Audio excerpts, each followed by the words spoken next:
So the clip that you're just about to watch has been taken from a masterclass which will be going live later on this month, both on my website and on Patreon. So I'm using my usual coloured pencils and hot press watercolour paper. All the material information will be listed down below. And yeah, I'm going to take you step by step exactly how I create this glassy looking eye in real time. So I really hope you find this clip useful. As always, let me know any comments or suggestions down below, and yeah, enjoy. So as I said, I'm going to be requiring some super sharp pencils just to get the initial outline in. And I'm going to be using a little bit of the Faber-Castell Polychromos Payne's Grey. It's a lot, I think normally I would probably go in with a dark sepia or a black, but for this, because it's got a cooler tone to it, I think that the Payne's Grey is going to be the best option. Now you'll notice a lot at the top here, we've got a very, very dark sort of shadow. It's very dark and contrasted at the top. It sort of looks like the eye is just going into a really, really dark sort of area. And you've got to remember that whenever we're drawing eyes, we're really, really trying to aim not to draw them flat, because obviously they are spherical. So what I mean by that is we don't really want there to be any harsh lines. You can look at any portrait work or anything to do with animals, there's never any harsh lines, and it's exactly the same for the eyes. So I'm going to use a very, very sharp pencil and just lightly begin to just sketch around the outside of the eye. I don't really want to go in too heavy at this point. I just want to really try and kind of just establish a little bit of the outline and really just get a bit of a feel for how, you know, the shapes are, and just how the eye sort of is put together. So I'm not really looking at the details so much at the moment. I'm just trying to focus on the darkest areas and where they are sat and how they join together. Again, I'm not really doing any shading work. I'm just building up a little bit more of the line work.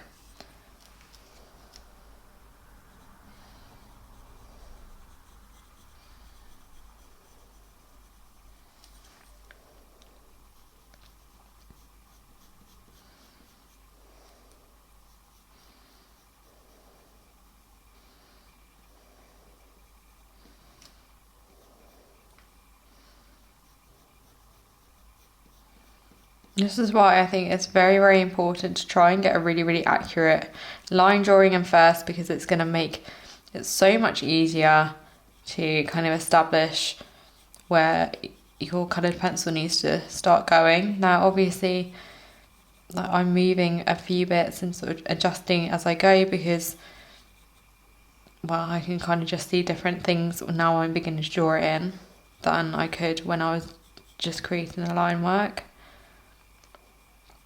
And again, as I keep sort of emphasising, it's really, really important to just really maintain a light pressure throughout this initial, the foundation sort of base layers a little bit.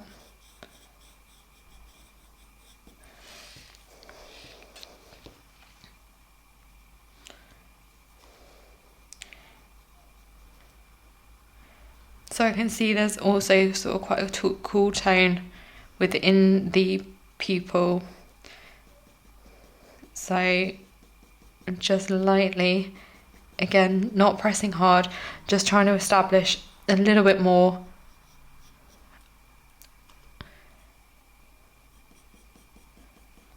And again at the top, as I said, that's super, super dark at the top.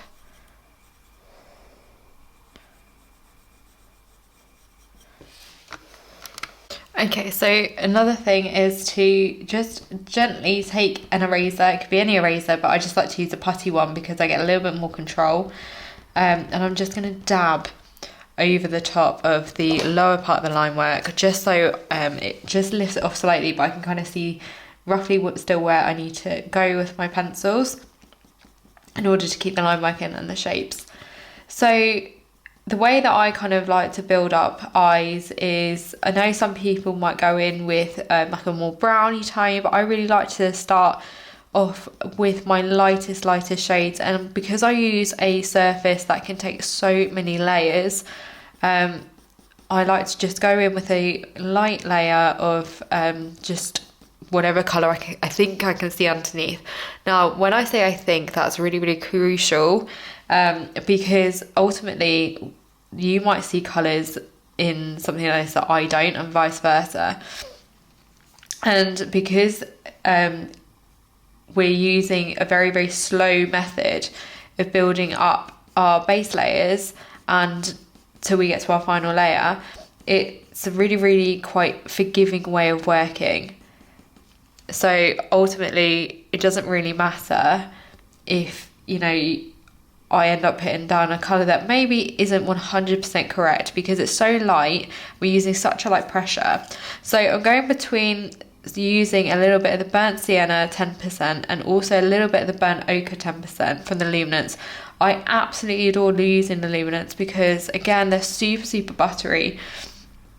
And you can really, really just mould and blend them together, and you just get a really, really beautiful sort of seamless blend.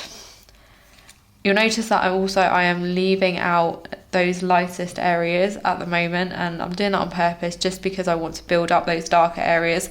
I always find that if I can kind of establish my darkest areas first, and it just makes it so much easier to know how dark I need to make my light areas, rather than doing it the other way around and making my light areas a little bit too dark.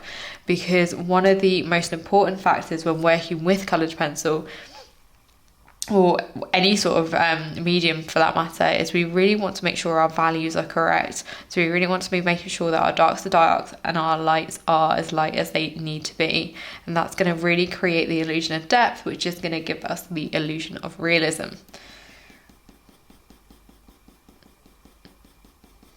So again, you'll notice how I'm just going backwards and forwards and layering up between these two pencils.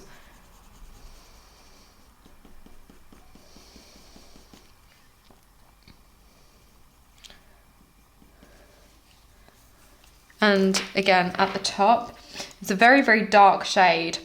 But I think, again, I really like to kind of use luminance pencils for the most part for my base layers. I think I just get such a beautiful, well, the colours are just so beautiful and they just work so well with this paper.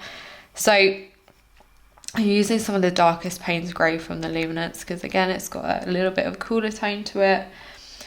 And I'm just gonna sort of just bring it around here as well, and a little bit through here. Again, just using a very, very light pressure to start to build. And a little bit through the centre of the eye, just again building up those darker sort of colours.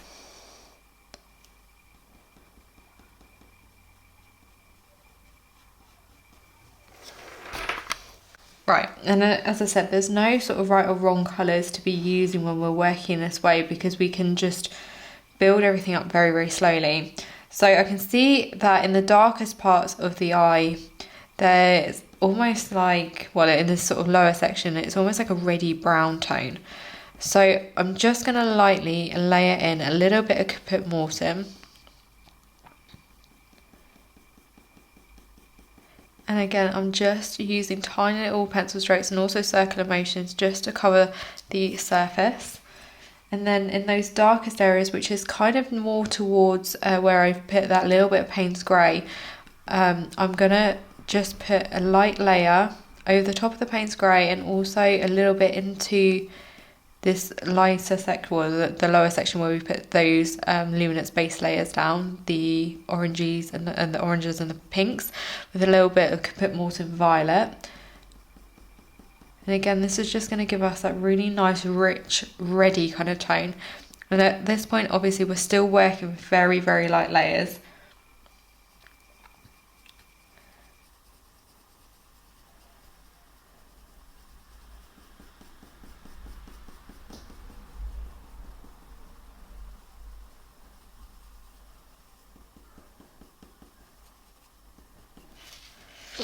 And then again, one thing that I really, really like doing is just sort of taking a lighter, because I don't want it to be like too much of a reddy purpley tone. I still want there to be quite a lot of like an orangey red.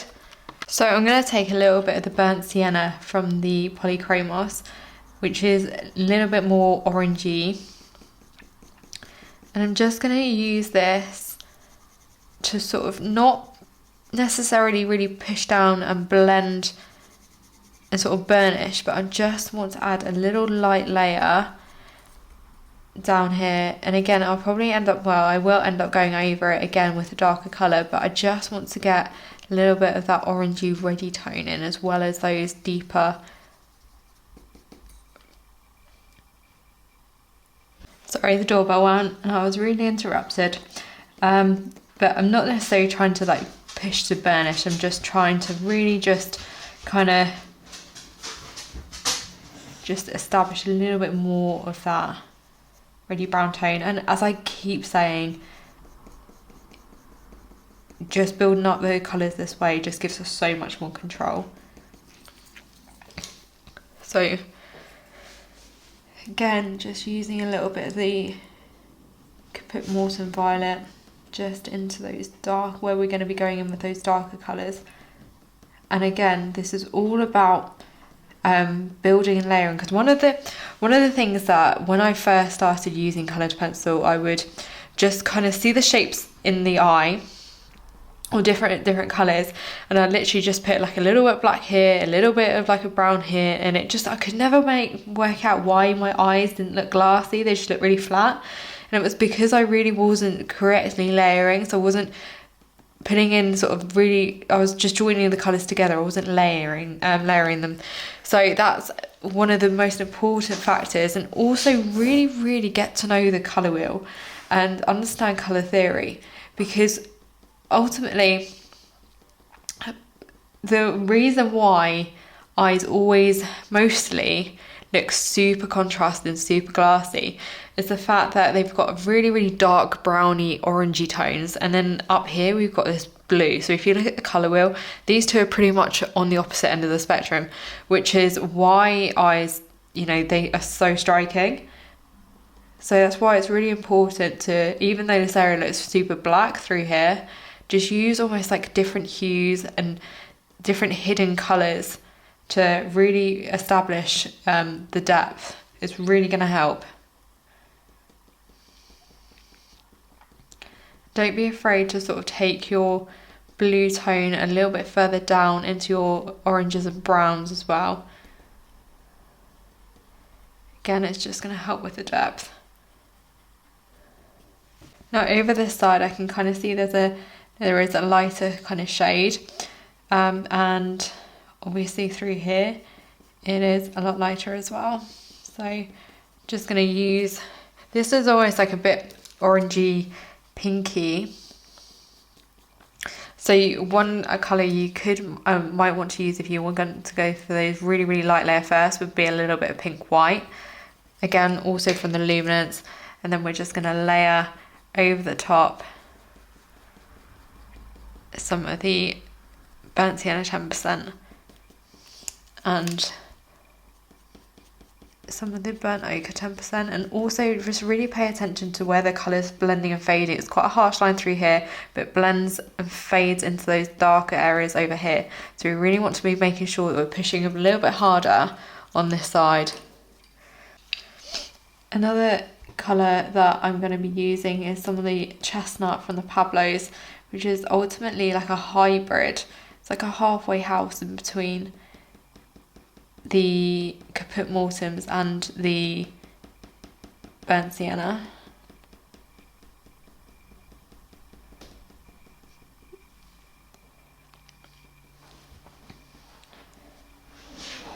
And it's a really gorgeous colour, so we're quite orangey, but that's why, you know, if you feel like it's gone a little bit too orangey, you can just layer over the top with a little bit of Caput Mortem Violet, which is just going to give that reddy purpley tone back in. And again, you'll notice that I'm just using the lightest of pressures to do this.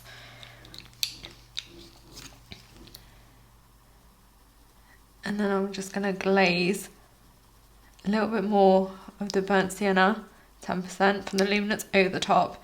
Again, it's just going to help smooth it all down. Then it's about going in and adding and defining those details. So I'm just going to start off with using a little bit of the burnt sienna.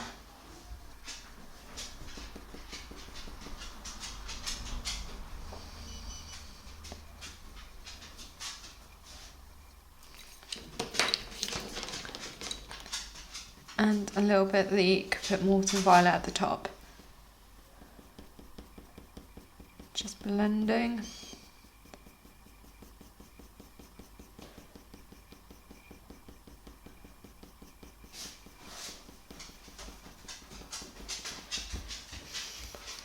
I can see there's almost like a little bit more of a yellowy tone over here, so I'm going to take a little bit of the brown ochre, 10%. And I'm also just going to lightly layer it into that lighter area through here. And again, it's just adding little colours, little bits of sort of those, as I said, I call them hidden colours, but slightly different hues just to create the illusion of depth. And then when it comes to really sort of starting to define the real glassy areas, because one of the things is we really want our contrast to be very, very strong, and despite the fact we don't really want there to be any harsh lines, we definitely do want it to be very dark and dark areas. So to really get the pigment, that's when I really like to use the polychromos, and I just lightly sort of take them down into those lighter areas just by using a lighter pencil stroke. But when it comes to those darker areas, I'm just pressing a little bit harder, not too hard, but I'm just using a sharp pencil and just starting to establish that detail once more.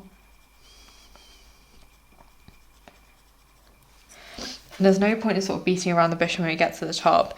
I'm going to go straight in with black. And again, just using the black from the polychromos to really start defining.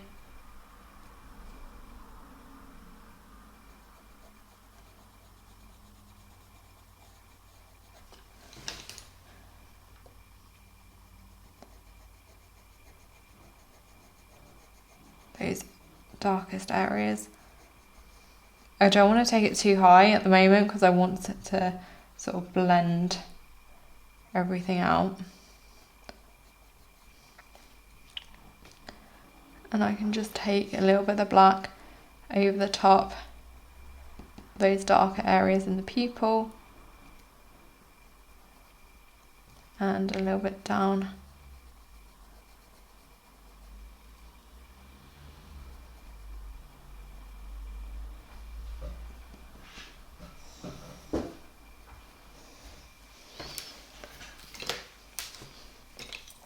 And then again, at the bottom here, I'm going to use a little bit of the Payne's Grey because this is a really great colour for really blending to build up that contrast in between those reddy tones. And again, just beginning to push a little bit more over the top of that burnt sienna, a little bit more of the Molten Violet.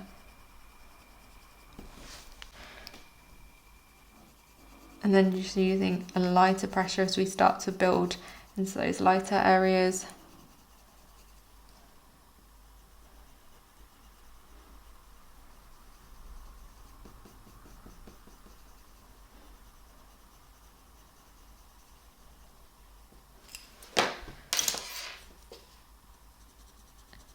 And using the Polychromos Payne's Grey over the top of the luminous Payne's Grey that we've already put in, just to help blend out that harsher black line at the top. And again, you'll notice that at the bottom here, I'm going to start building up a little bit more depth because towards this black line. I'm just going to again use the Molten Violet and just almost flick it into that lighter area.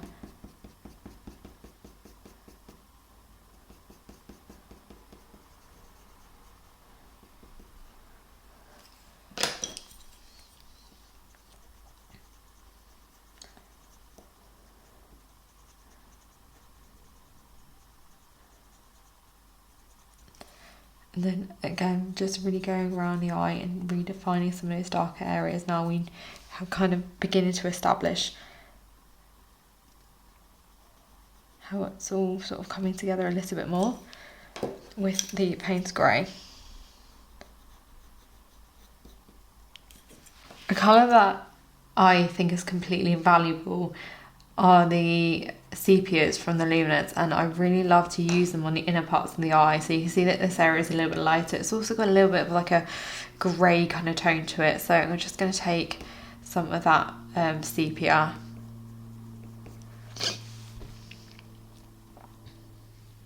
10% and just mark that in there as well. One of my favourite colours when it comes to any sort of really dark areas like this to really go in and add a lot of depth is the Mars Black by Derwent. So it's a part of their Light Fast range, and I don't own many of the Light Fast pencils. However, this is superb for really, really going in and just darkening, like adding in like a really dark red. So I really like to use it to help blend out my darker lines. So where I've added a little bit of black, and now I just like to use a light press just to blend into those lighter areas a little bit more. And again, you can just blend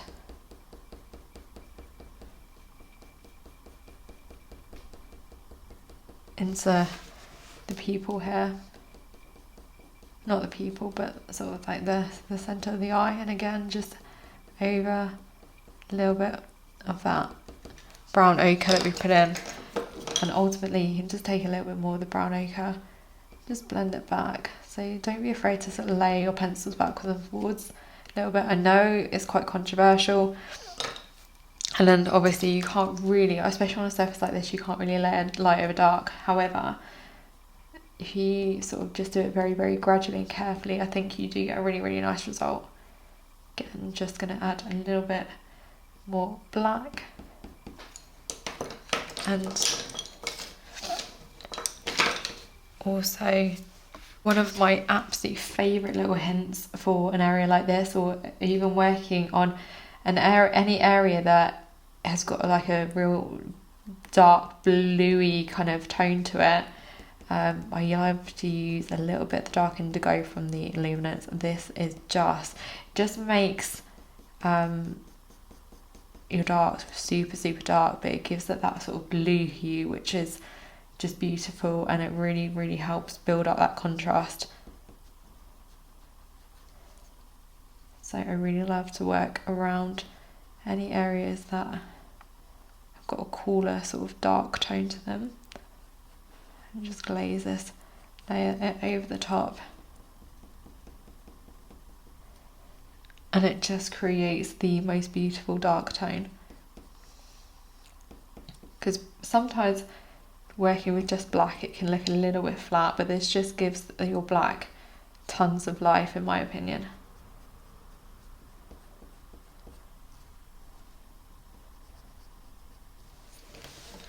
Again, I just want to sort of layer in a little bit more through here. But at this point, I'm thinking that if I go in with a burnt sienna 10% or anything 10%, it's going to be a little bit too light. So, but I don't want to go in with anything that's crazy dark either. So my colour of preference of choice would probably be the dark flesh from the luminance. And again, small little pencil strokes, because all we're trying to do is just sort of tone and tint the paper at this point, just to sort of really just bring in a little bit more of that darker sort of, well, we still want it to be light, but we don't want it to be as light as it was. And then we're just going to use maybe a little bit of the Mars Black once more, just to kind of really establish that little dark line, and just flick it in towards that lighter area.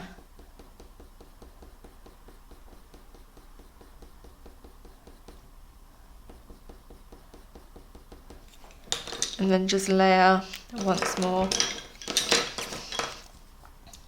a a little bit of the dark flesh.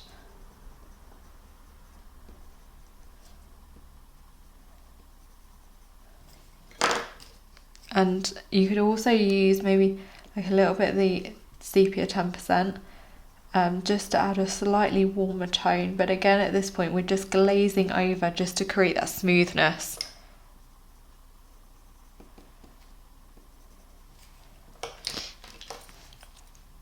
And when it comes to adding any detail work into the sort of the corners of the eye, I like to just go in and use a little bit of the Polychromos Payne's Grey.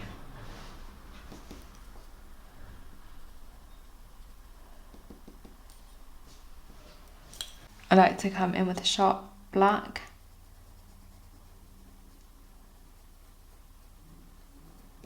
And just create a little bit more of a sort of a dramatic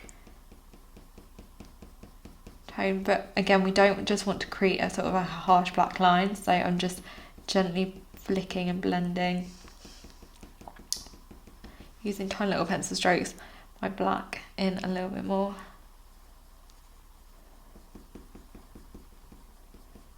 Now, when it comes to adding the blue hues and blue tones above, I think it's really important to obviously establish where you got that real highlight. So it's over on this side. So this part is got a lot of blue to it. I really like to go in with a base layer first. So for this instance, I'm using some of the the silver grey from the Luminance. Again, love using the Luminance.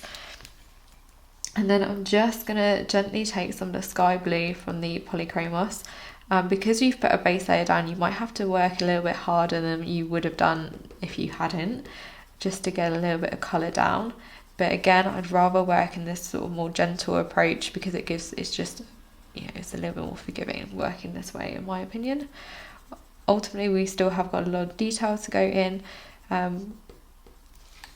around the art, around this sort of highlight. But again, just paying very close attention to this area over here, leaving it very light. And then over the top, I'm just going to take some of the ultramarine, again from the Polychromos, and just building up a little bit more depth.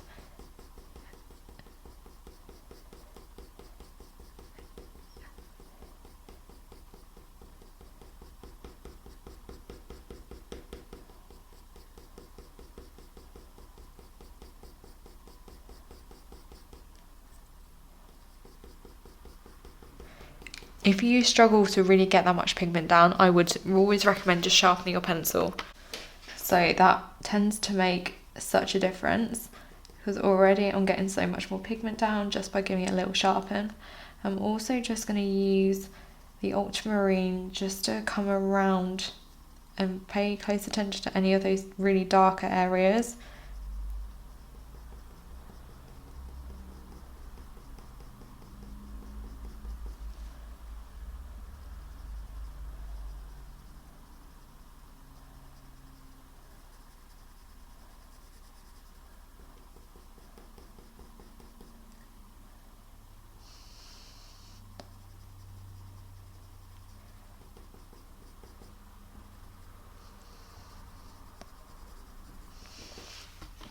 And I don't want it to go too dark, so what I'm going to do is I'm just going to take some of the dark indigo, and you can kind of see that there's a little bit of detail that is still, maybe it's just drop down of some eyelashes or whatever, but this area has got a little bit of like a blend to it. It's not just a harsh black line. So I'm just going to use the dark indigo just to create a little bit more sort of dimension to that part of the eye.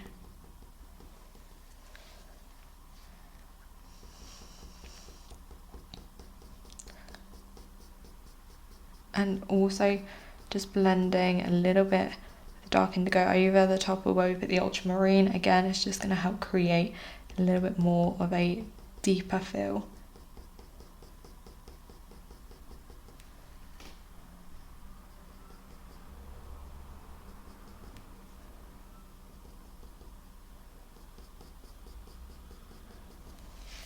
And then I really like to just go back in over the top with a light layer of the silver grey again, and just almost blend it out again. And a little bit more of the ultramarine. Ultimately, you don't want it to be too dark. And if you do find that you've gone too dark, because we've used a lot of luminance and we use luminance as a base, you can go with the slice tool, or you can go in with a little bit of the museum white. So this is my favourite white. It's super, super pigmented, and it does tend to work really nicely over the top to lighten areas very gently. So just really sort of working in very small motions just to really help us blend. And then over the top, if you still haven't got enough of that lighter tone that you're after, I would recommend going in with a slice tool, and you can just gently sort of just lift away any areas that you wish just to be a tiny bit lighter.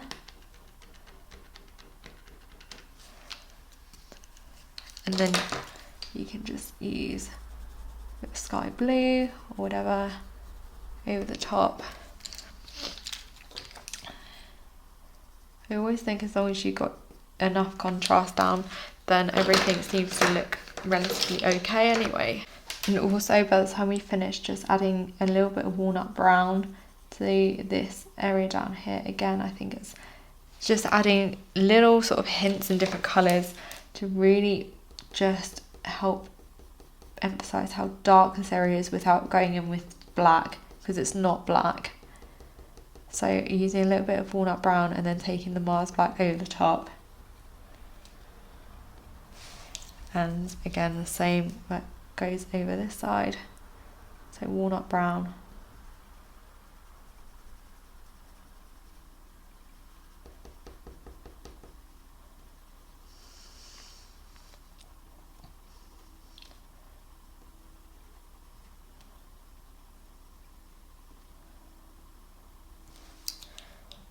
And then just taking once more a little bit of the dark indigo just over the top, just to help blend a little bit more of that dark kind of tone and colour in. And remember what I said about using a little bit of the dark indigo just to really emphasise some of those darkest areas,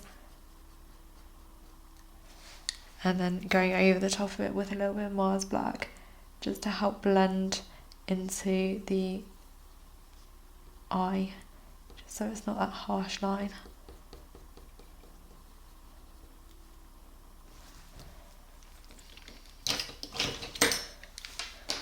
And then we are going to take a little bit more of the black and really just emphasise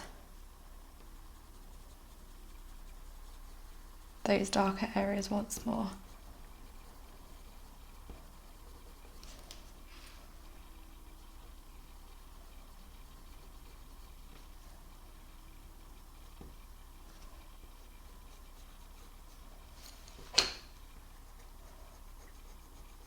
And I promise you this will all start coming together a little bit more once we start to kind of establish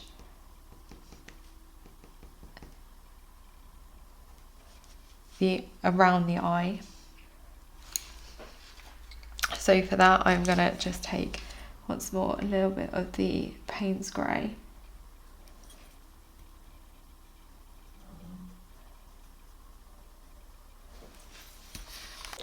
So again, just going to take a little bit light pressure, the Payne's Grey from the Polychromos.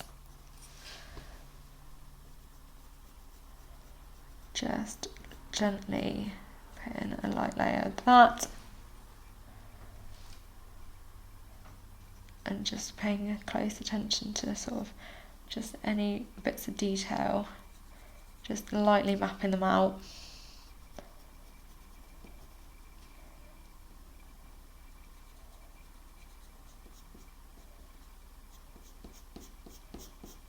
And then just using a light pressure just to fill in some of those darker areas. But again, a bit like before, I really do prefer to go in with the Payne's Grey from the Luminance, because if we need to lift anything off, then we can use the slice tool. Whereas if we just go in with the polychromos, you can't really do that because they're wax based. They're not wax based. The polychromos are oil based pencils. So it makes it a little bit harder, well, a lot harder to lift off with the slice tool. So that's why for any of these lighter areas, I really do like to go in with the luminance. So I'm going to take some of the paint, it's great, the 10%, no, it's not 10%, I think it's 30%, because for some reason on Caran d'Ache, please tell me why, they like to use, sometimes they use like 10%, or they call them 10%, and other times they use 30%, and to be honest, it's just a bit confusing, and I don't really understand why they do it, but anyway. And then for those lightest areas, I'm just going to take a little bit of the light, it's a silver grey, and I'm just going to lay it over the top as well, just to get those highlights in.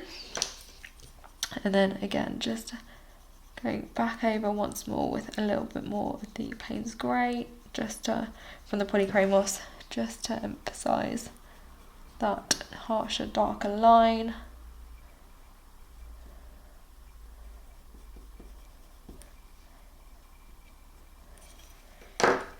And then you see this is a bit more of like a bluey kind of tone, but again, I really do like to use the luminance here. So luminance, Payne's Grey 10%.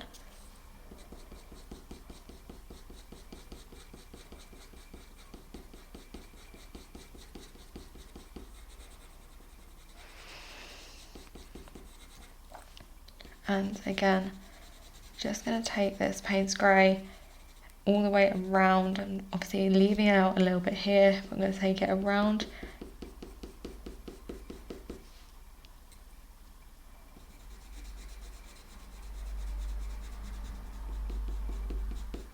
Up to a point where it sort of blends into some browny tones.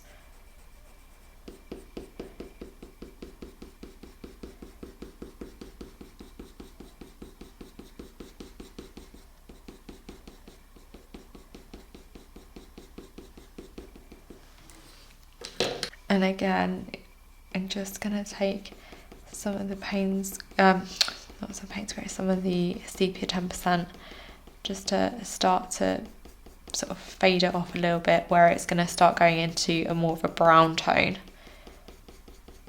So this is almost going to be like a little bit of a transition colour. Now, if we're working on a light area, I would always recommend removing the graphite underneath, because otherwise it shows through, and personally I don't really like how that looks. So again, just removing that graphite through there. But this isn't too essential for this bit, because obviously we're not focusing on that, but it's just in case I forgot to say later on. And then we are just going to use a combination of some silver grey for the inner corner where it gets a little bit lighter, and a little bit of the sepia 10%. Again, light pressure as always, just blending these two together on the paper. Make sure it's nice and smooth and also quite light. And then we are going to just go over the top with a little bit of the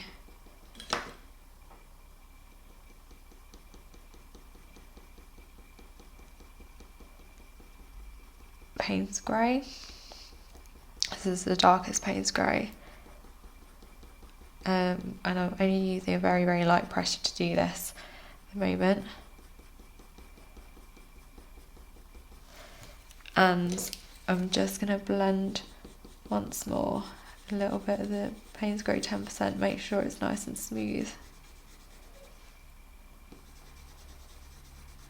Because as soon as that becomes nice and smooth, it just means we're sort of after, I like to call it like a buttery feel, because then it just means that we're ready to go over the top with our darker colours.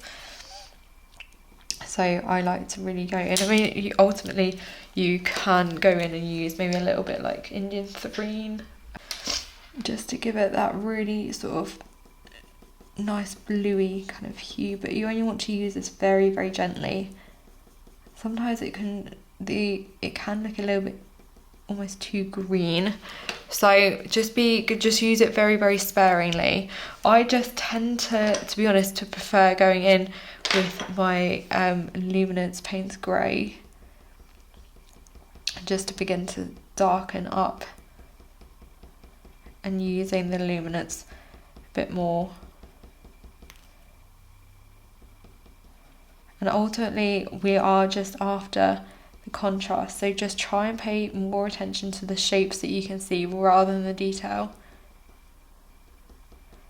We always got taught in school to look twice, draw once, so you really want to be making sure that you are just paying really close attention to the way that everything's sat around and sort of on the paper, well, in the reference photo, so you can apply it to your paper. And then again, just using some of the Payne's Grey from the Polychromos to begin to establish a little bit more of that depth. And the great thing, you don't always have to go with a heavy pressure. Go in with a light pressure first, kind of establish a little bit of the detail, and then when you get a little bit more confidence or you need to go a little bit darker, then you go in with a slightly heavier pressure. But you can ultimately just use a light pressure to help blend certain areas out.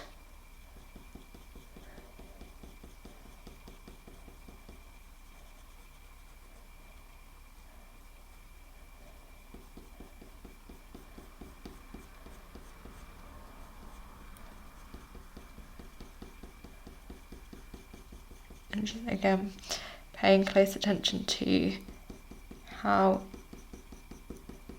and where it gets a little bit darker in your reference photo.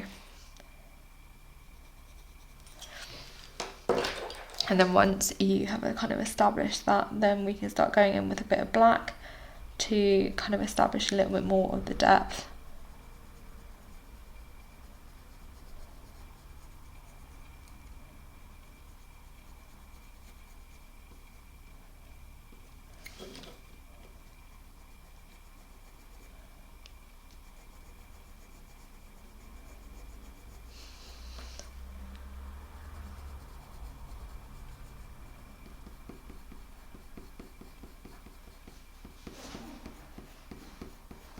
Especially above the eye here.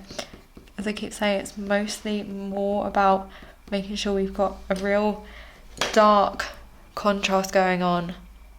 It's so important.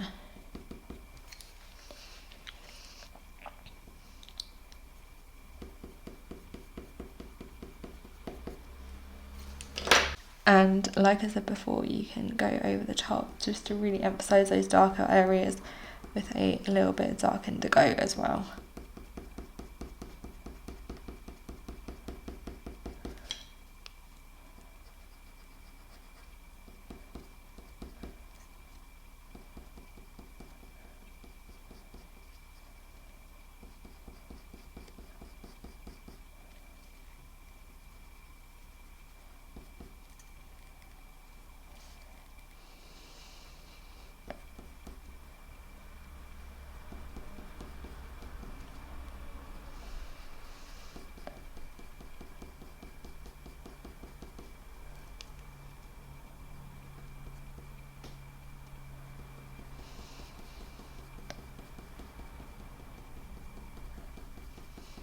And I'm just using a little bit more of that dark indigo to bring in that blue tone underneath and around the eye as well.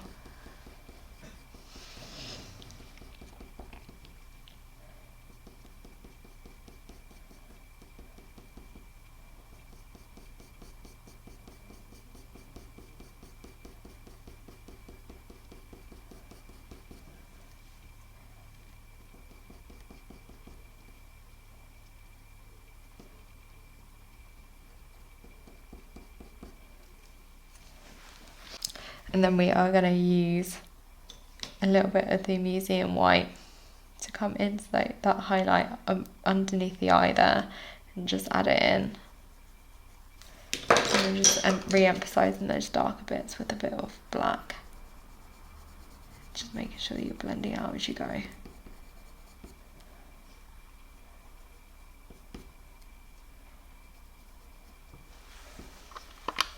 And then we're just going to use a little bit more of the Payne's Grey 30% just to come into those like lighter areas and just blend them out.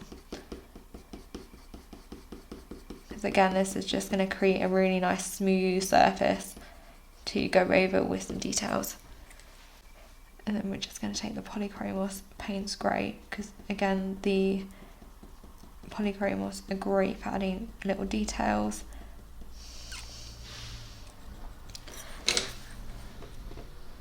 And we're just going to start establishing a little bit more of the contrast around the eye.